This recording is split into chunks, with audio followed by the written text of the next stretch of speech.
What if I told you there was a way to get ahead of 99% of people? That's exactly what I'll be giving you today. A guide to do just that. The thing is, it's actually simple, but just not easy. If you want to get ahead of 99% of people, you have to be willing to do what 99% of people don't do or aren't willing to do.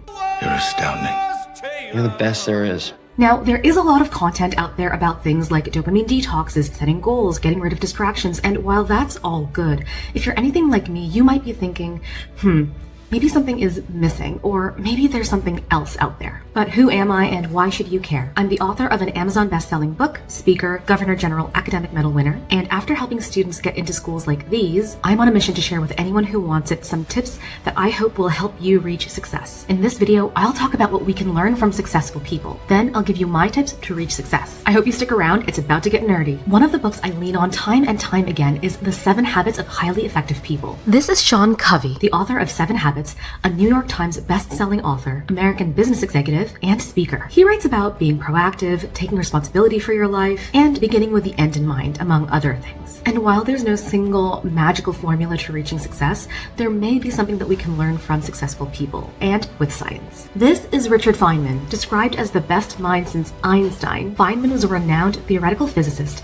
and one of the most popular scientists of the 20th century. In 1965, he received the Nobel Prize in Physics. Feynman's motto, I have to keep going to find out ultimately what is the matter with it in the end. Talk about resolute. He could focus on a scientific problem for hours. There are plenty of successful people throughout history that we can learn from. Stage 1 is all about stacking small wins. If you think about it from the perspective of chess, there is an opening, a mid-game, and an endgame. The opening is all about preparing and setting yourself up for the rest of the game. When it comes to getting ahead, the idea is to stack small wins. You're essentially setting yourself up for bigger success down the line. Think of this as something that might be inconvenient, but doable. Imagine 2 doors, door number 1 and door number 2. So there's door number 1. You could do the bare minimum. Find dozens of excuses to not do the task that you've been putting off for days, weeks, months, maybe even years, and spend your life repeating that same pattern, always wondering what if. Many people are drawn to door number 1. That actually takes me back to this one class I took in university. There was a 1-hour lecture every single week where the professor would essentially go over material that would be covered on the upcoming quiz or test or exam. But what I always found really interesting was how few students actually showed up. I mean, it's not as if 80% of students just dropped out. And that became more evident during test and exam time when you'd see this influx of faces that you hadn't seen since the first day of class. Despite this, only a dozen or so actually showed up to class itself. By the way, this was in contrast to another lecture where participation was graded through clicker questions. The class average of that suspiciously empty class wasn't all that impressive, so it likely wasn't because all of those students who were MIA just didn't need the class because they already knew everything. But what I saw in that university lecture wasn't an isolated occurrence. It's seen across society. Consider gyms that are ghost towns despite having thousands of members, or office hours that are almost always empty despite hundreds of confused students who are flunking or barely passing. And to get ahead, to break away from that invisible force that's pulling you back to the horde, takes as little as 5 minutes a day. Instead of avoiding the inconvenient, consider harnessing the power of small wins. This is anything that takes some small effort, and yet most people don't do it. This is going to class instead of skipping and sleeping in. This is making your bed as soon as you wake up. This is opening up a clean document, reading through your report requirements, and getting started, instead of passing the buck to future you. This is choosing to watch educational videos or listen to educational podcasts, instead of hours of mindless memes. This is putting on your workout clothes and making your way to the gym, instead of settling into hour 7 of an online shopping bender. And when you build that consistent daily roster of small wins, and these habits become so ingrained that they're automatic, you'll be ready for the leap to level 2. So you've made it to stage 2. In this stage, the focus is all about getting uncomfortable on purpose. If stage 1 was about stacking small wins and overcoming that initial sting of inconvenience, stage 2 is about crossing the barrier of anxiety, and this can be downright scary. This is as simple as doing one uncomfortable task each day. So I went to a really big university and I didn't really know anybody else. When I first started making friends in university, if stage 1 was saying yes to the invite and dragging my butt to social events, stage 2 was about pushing myself to strike up conversations with people who were there at the event.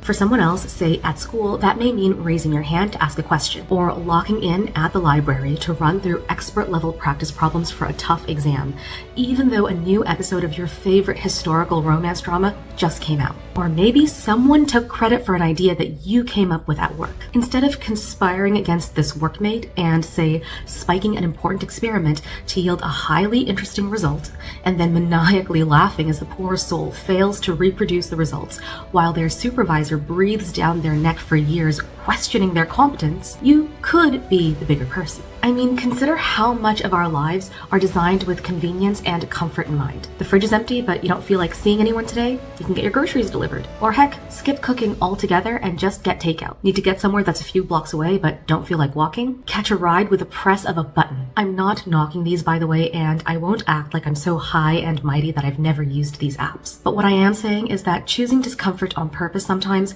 can really set somebody apart, even if it isn't easy. The cool thing about chasing discomfort, doing things where you're challenged, is that it can actually affect your brain. Check this out. Studies show elevated levels of anterior mid-cingulate cortex or AMCC activity in hard tasks compared to easy tasks. So when you're experiencing resistance, maybe your brain is screaming all of the reasons why you can't start that uncomfortable task right now. Think about doing your brain a favor. Whatever it is, do it once. Fulfill your stage 2 quota for the day. And once this becomes second nature, you will be far ahead of the pack. Chase discomfort in small, manageable doses and gradually widen the gap between you and those who won't. That takes us to stage 3. By now, you may have noticed a pattern. If stage 1 was about inconvenience and annoyance, and stage 2 was about fear and anxiety, what do you think stage 3 is about? Stage 3 is about pain. But don't freak out. Even if you stuck to stage 2 and did one uncomfortable thing every single day for the rest of your life, you would be far ahead of the pack. But if you're looking to get even further, the secret sauce may lie in doing one painful thing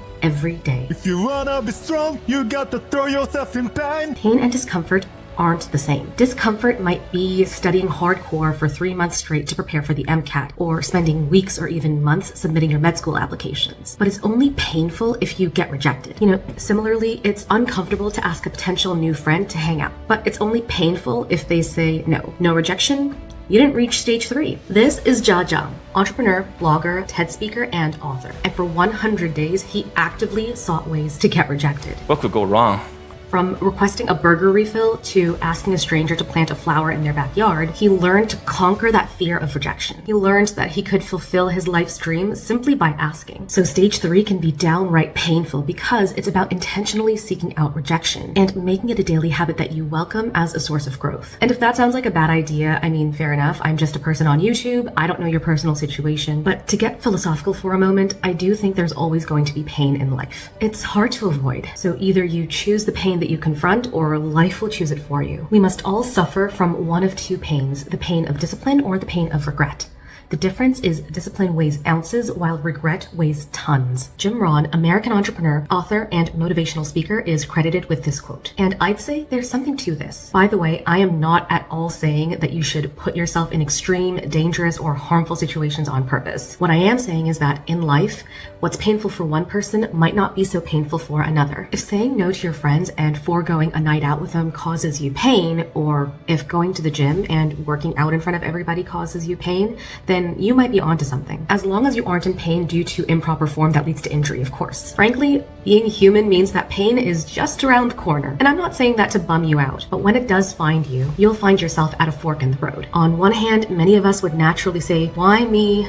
This is unfair, and give up and maybe even run away. This is a natural response to pain, so it makes perfect sense. But is there another option? You could instead embrace this as an opportunity to learn something new, to be more prepared for the next challenge, to grow. Just like when you go to the gym and feel the burn, that can be a signal for growth. So consider that pain could be a signal for growth outside of the gym as well. By the way, this channel is for learning and productivity. If you want to support my channel and get access to exclusive behind-the-scenes content that's coming up, or if you want credits in my next video, then check out my SUBSTACK. Met my quota. That was my one scary thing for today. Next, did you know that there's something that you can do to reach your goals, even if it's challenging? To do that, you may want to check out how to trick your brain into doing hard things. Click here to learn more about how to get yourself to do something, even if you don't feel like it. And if you found this video helpful, feel free to like, subscribe, and share it with one other person who could use a boost on their journey to success. Thank you so much for watching. I will hopefully see you in the next video. Bye for now, but not forever.